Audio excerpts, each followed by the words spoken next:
Hello students of standard 10th। आज आप दे के आए होंगे एग्ज़ाम इंग्लिश का। तो आप अगर 100% सही ऑब्जेक्टिव क्वेश्चंस का आंसर जानना चाहते हैं तो इस चैनल पे आप हमारे साथ आगे बढ़िए और देखिए ऑब्जेक्टिव क्वेश्चंस का सही आंसर्स क्या है। तो सबसे पहले आपको यहाँ पे मिला है रीडिंग सेक्शन। तो रीडिंग सेक्शन आपने यहाँ पे अच्छे से पढ़ा होगा और पढ़ने के बाद यहाँ पे जब आप आंसर कर रहे होंगे तो आप आंसर्स मैच करते जाइए मेरे साथ, कौन सा सही आंसर है। तो सबसे पहला है आपका what is the most important thing in life. तो क्वेश्चन नंबर 1 का राइट आंसर है बी, गुड हेल्थ। ठीक है, तो लाइफ में सबसे इंपॉर्टेंट है अच्छा स्वास्थ्य होना।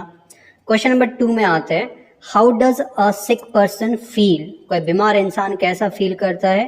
राइट आंसर है सी, अनकंफर्टेबल। आगे बढ़ते हैं क्वेश्चन नंबर 3 में why is a person suffering from ill health considered to be little use.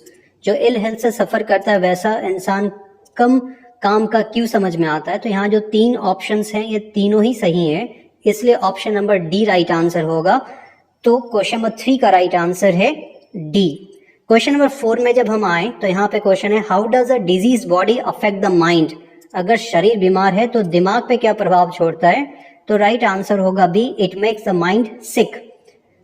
आगे बढ़ते हैं क्वेश्चन नंबर 5 की ओर और 5 नंबर क्वेश्चन में है what is the way to maintain good health. अच्छा हेल्थ मेंटेन करने का सही तरीका क्या है। तो राइट आंसर है ईटिंग न्यूट्रियस फूड। तो क्वेश्चन नंबर 5 का आंसर है सी। चलिए आगे बढ़ते हैं। क्वेश्चन नंबर 5 का आंसर आपने देख लिया, नंबर सी। अब क्वेश्चन नंबर 6 में आता है which word in the passage means numerous.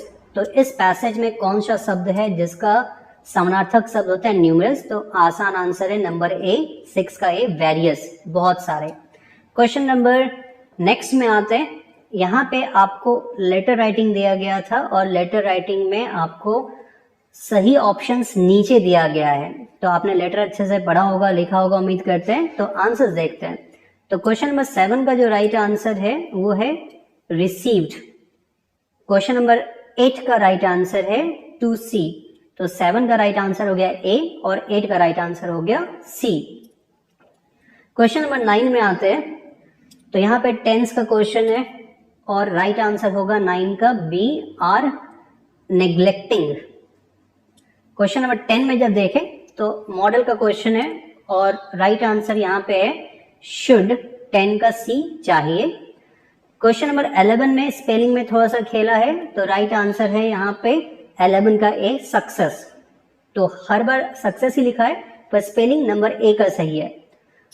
फिर क्वेश्चन नंबर 12 को जब हम देखें तो प्रीपोजिशन से क्वेश्चन लिया गया है और इसका राइट आंसर है बी, फ्रॉम। तो क्वेश्चन नंबर 12 का right answer B. Question number 13 को जब हम देखते हैं तो 13 का राइट आंसर है passive voice, I am reading a book. तो प्रेजेंट कंटिन्यूअस है, प्रेजेंट कंटिन्यूअस में पैसिव जाएगा इसका number B, a book is being read by me. तो 13 तक आपने मिला लिया है। अब क्वेश्चन नंबर 14 में हम आके देखें क्या है। Do you know dash he lives. तो यहाँ पे आपका जो राइट आंसर है ये है वेयर, क्वेश्चन नंबर डी। क्या आपको पता है वो कहाँ रहता है। और अब देखते हैं question number 15, he worked hard so that he might pass. तो 15 का राइट आंसर है बी, 14 का डी, 15 का बी। क्वेश्चन नंबर 16 में आता है एक फेमस मुहावरा है भौंकते हुए कुत्ते काटते नहीं है। तो इसमें फर्स्ट है जेरंड का use, barking dogs seldom bite. तो यहाँ पे बार्किंग जो है V4 नाउन का काम कर रहा है जिसे हम बोलते हैं जेरंड, इसलिए राइट आंसर 16 का सी। अब यहाँ पे देखते हैं टेक्स्ट से आपका एक कंप्रिहेंशन दिया हुआ है, जो लाइंस आप पढ़ेंगे उसके बाद यहाँ पे क्वेश्चन है गोवा के जो बेकर्स थे उनसे संबंधित। When did the baker collect his bills. तो बेकर अपना बिल कब कलेक्ट करते थे। राइट आंसर है 17 का C, end of the month, महीने के आखिर में। क्वेश्चन नंबर 18 है where did the baker record his accounts. Baker अपना अकाउंट कहाँ पे रिकॉर्ड करते थे। तो 18 का राइट आंसर है बी, वॉल, दीवार पे वो पेंसिल से लिखते थे, आपको याद होगा। क्वेश्चन नंबर 19 में आता है which word in the passage means occupation.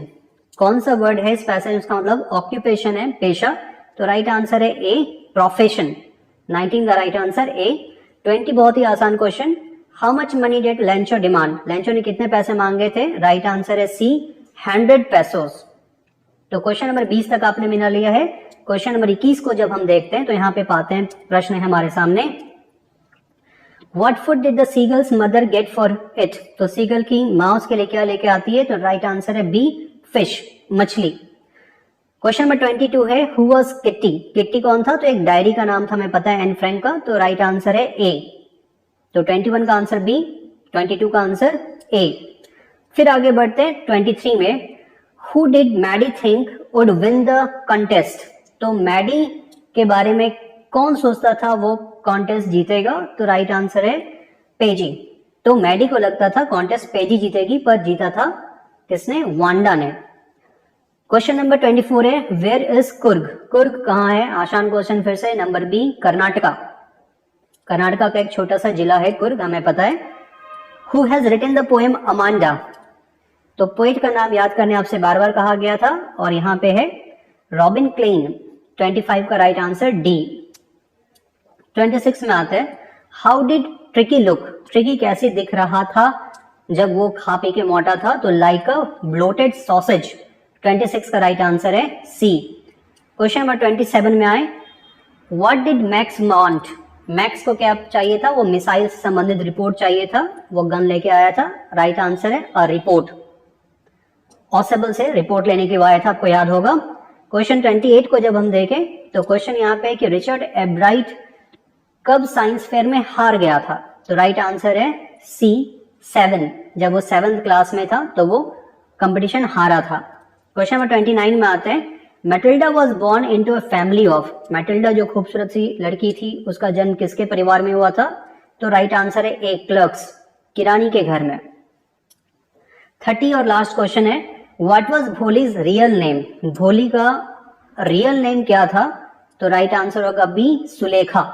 तो इस तरह से आपने 30 मार्क्स का आंसर मिला लिया है, और अब कमेंट सेक्शन में जाके बताएं कि आपको कितना मार्क्स मिला। आगे के एग्जाम के लिए भी ऑल द बेस्ट। चैनल के साथ बने रहिए और ज्ञान के लिए और आंसर्स के लिए। Thank you, all the best.